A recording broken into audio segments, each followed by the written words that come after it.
Assalamualaikum warahmatullahi wabarakatuh. Perkenalkan, saya Nia Oktaviani dengan NIM 20122-172. Di sini saya akan menjelaskan tentang fenomenologi Edmund Husserl untuk memenuhi tugas akhir pengantar filsafat yang diampu oleh Bapak Ardian Darutama. Pembahasan yang pertama yaitu pengertian fenomenologi. Istilah fenomenologi berasal dari bahasa Yunani yang asal katanya adalah fenomenon dan logos. Fenomenon berarti yaitu yang muncul dalam kesadaran manusia, sedangkan logos berarti ilmu. Fenomenologi bisa diartikan sebagai studi tentang pengalaman hidup seseorang atau metode untuk mempelajari bagaimana individu secara subjektif merasakan pengalaman dan memberikan makna dari fenomena tersebut. Selanjutnya yaitu tokoh fenomenologi. Salah satu tokoh fenomenologi adalah Edmund Husserl. Edmund Husserl atau Edmund Gustav Albrecht Husserl lahir pada 8 April 1859 dan meninggal pada 26 April 1938. Ia merupakan filsuf Jerman yang dikenal sebagai bapak fenomenologi. Karyanya meninggalkan orientasi yang murni positif dalam sains dan filsafat pada masanya dan mengutamakan pengalaman subjektif sebagai sumber dari semua pengetahuan kita tentang fenomena objektif. Nah, selanjutnya pemikiran-pemikiran Edmund Husserl mengenai filsafat fenomenologi. Yang pertama, intentionality atau intensitas mental. Edmund Husserl berpendapat bahwa kesadaran manusia selalu ditunjukkan kepada objek atau fenomena tertentu. Ia menyebut ini sebagai intentionality atau intensitas mental. Yang kedua yaitu epoch atau penangguhan penilaian. Husserl memperkenalkan konsep epoch yang mengacu pada penangguhan penilaian atau sementara menunda kepercayaan dan asumsi kita terhadap dunia. Husserl mengajak kita untuk menunda penilaian atau interpretasi terhadap fenomena yang kita amati dan memfokuskan diri pada deskripsi langsung pengalaman itu sendiri.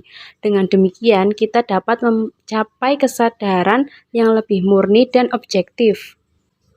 Dan yang ketiga yaitu deskripsi fenomenologis. Husserl mengutamakan deskripsi fenomenologis sebagai metode penelitian utama dalam fenomenologi.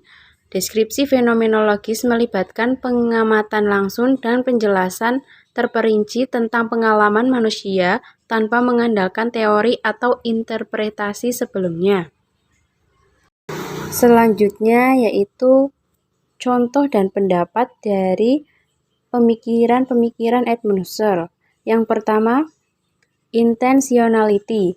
Contoh, ketika Anda melihat bunga di taman, kesadaran Anda tidak hanya terbatas pada kesadaran visual, tetapi juga melibatkan kesadaran tentang bunga itu sendiri, penampilan visualnya, dan sebagainya.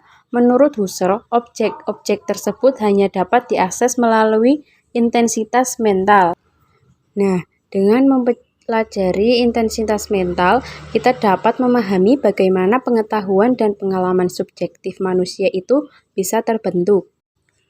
Yang kedua yaitu epoch. Contoh, ketika Anda mencoba memperhatikan pengalaman langsung Anda saat sedang mandi.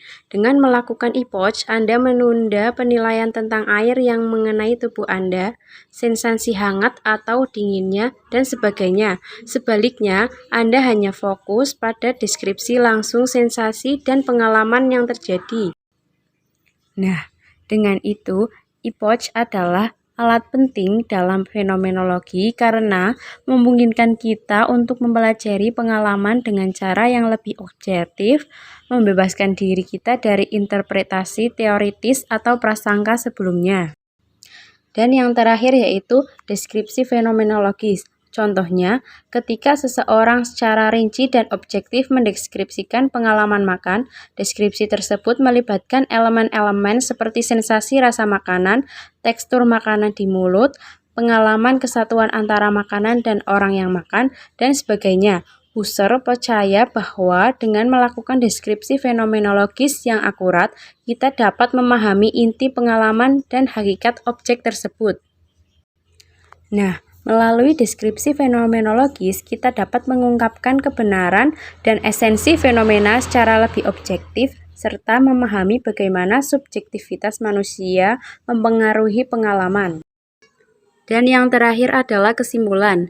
Kesimpulan dari pemikiran Edmund Husserl tentang fenomenologi adalah bahwa pengalaman subjektif merupakan landasan utama dalam memahami dunia dan realitas. Husserl menekankan pentingnya memfokuskan perhatian pada pengalaman langsung dan kesadaran individual dalam mencapai pengetahuan yang mendalam.